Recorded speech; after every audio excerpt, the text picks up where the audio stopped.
And we are live on YouTube. How does it get even better?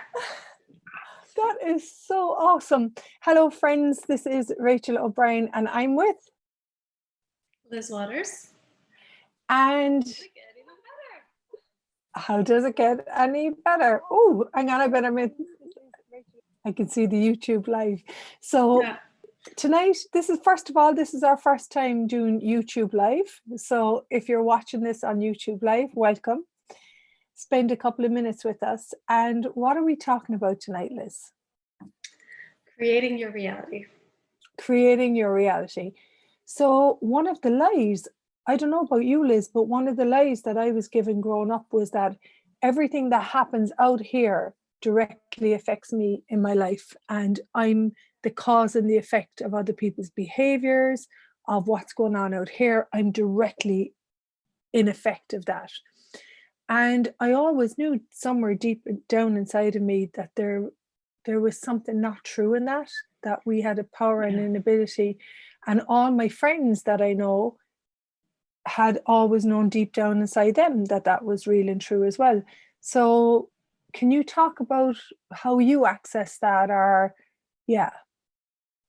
Well, it's funny because before we went live, we were talking about, places in our life where we're creating our own reality. And as I was looking back, I was looking at all the places where I actually did that, many, many times in my life, where sometimes I used to think I was just too stupid to know like what you were supposed to do. And I just did it. I just did it my way. And I realized it was actually really brilliant. Totally, totally. So basically, I do a lot of calls, and really what these calls, classes, YouTube streaming, what they're all about is if you don't create your reality, this reality will create it for you. And the amazing Jim Rohn has this amazing quote: if you don't design your own life plan, chances are you'll fall into someone else's plan. And guess what? They have planned for you? Not much. So true. So true. So I'm going to give an example how in every moment that you are the creator of your own reality. Okay. So today I was doing some accounts and there was 12 missing transactions, and bad accounting girl. I can do it, but it's not my place of fun, let's say. But as part of having a business, you have to be aware of profit and loss and all of that. You have to be aware of finance. So I rang the bank, and initially I got this girl and she was not cooperative, not willing to play ball, not malleable, not at all that energy of, can I help you? Can I contribute you? So I actually got off the phone as soon as I can, because I knew immediately this isn't my reality. This is not the way I function. I'm not going to have someone who's not willing to contribute to me. Now, let's take a look at energy. Everything in this universe is energetics. Okay. So in that moment, I'm demanding that something greater shows up, and my reality is ease, joy, and glory. Hang up the phone, ring again. And the second time I ring, I get this girl called Nicola. Now, this is the difference between you choosing your reality and you just taking someone else's reality as real and true. The first girl in the bank told me, Liz, that she couldn't help me with the 12 transactions because the transactions, she had the same information written on the transactions as I did on my bank statement. Not true. That wasn't true. It wasn't true and real. And I knew this wasn't true and real. So I didn't take on her point of view. So how come I get onto this girl called Nicola?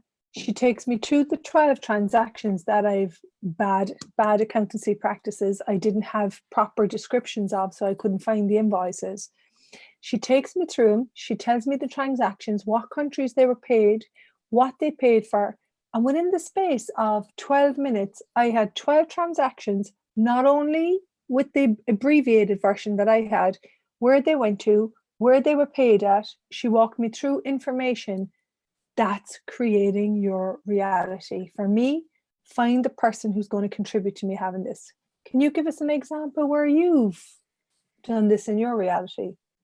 Oh, well, the first thing that came up is like from when I was in my early 20s, I I started traveling, and this was back like before like the internet wasn't even really huge. Like this was back before like Instagram. This was like back before even Skype or anything like that. And I was a young woman in my early 20s, and I used to love to travel. And like most people, like they went on vacation once a year for a week, and if they left the country, they might have gone to Mexico. I'm from the US, so Especially in the US. exactly, like people just didn't do that. But for me, like that just, it just never occurred to me that it wasn't an option, it wasn't a choice. I wanted to go places and nobody else wanted to go with me, so I went by myself. And just people were just like dumbfounded, like they didn't, people thought I was crazy. Some people thought like I was going to get killed or something else, but I just did it, like, because that was my reality. There was no in my world that that wasn't possible. So what Liz is talking about is she had a demand in her world that I have this world, I have this planet that is so many possibilities, so many choices. There's like so much. I can travel everywhere.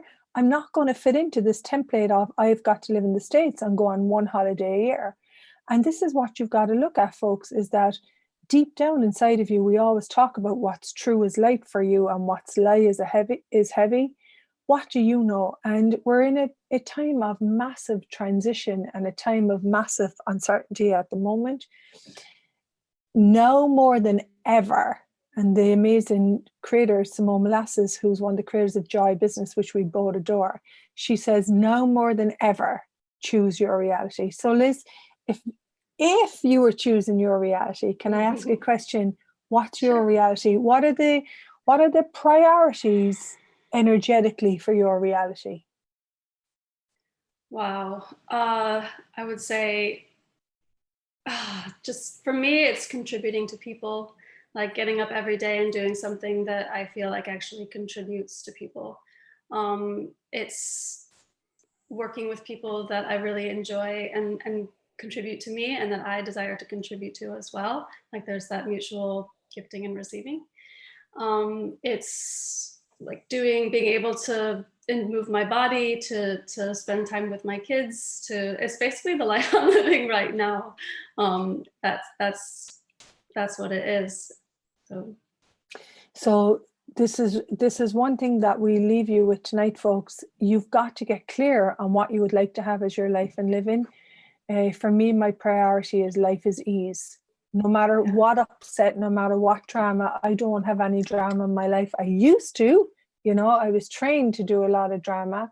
So for me, this energy of that you talked about, that there's a meaning to life, that there's a meaning to with the relationships, the people that I work with, that's a big thing for me. Also, I'm not one of these people who like a lot of time on their own. I'm one of these people I'm very social, and I'm just that type of person.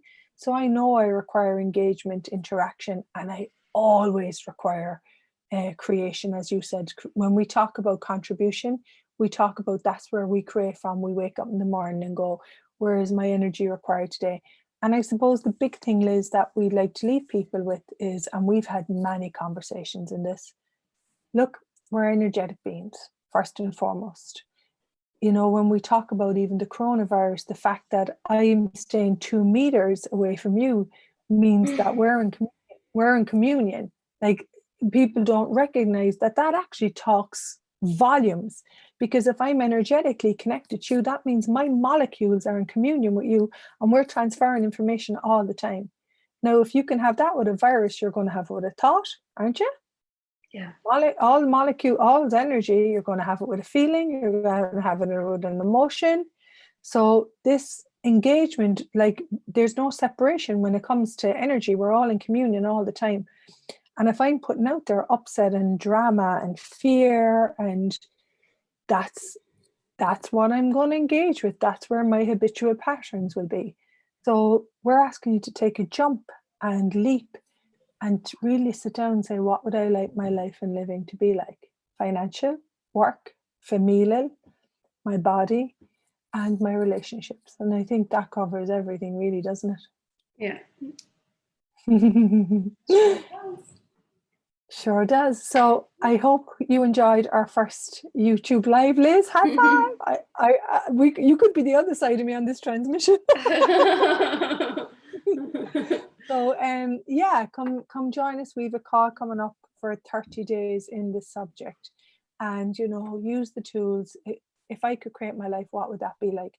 And take some time, whether you meditate or sit down with your cup of coffee and connect with the earth. Don't automatic slide into your day.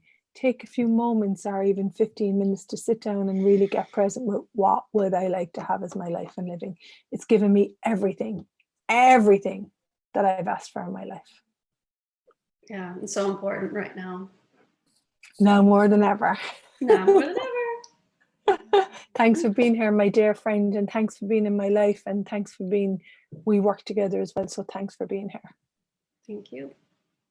Bye. Bye. Bye.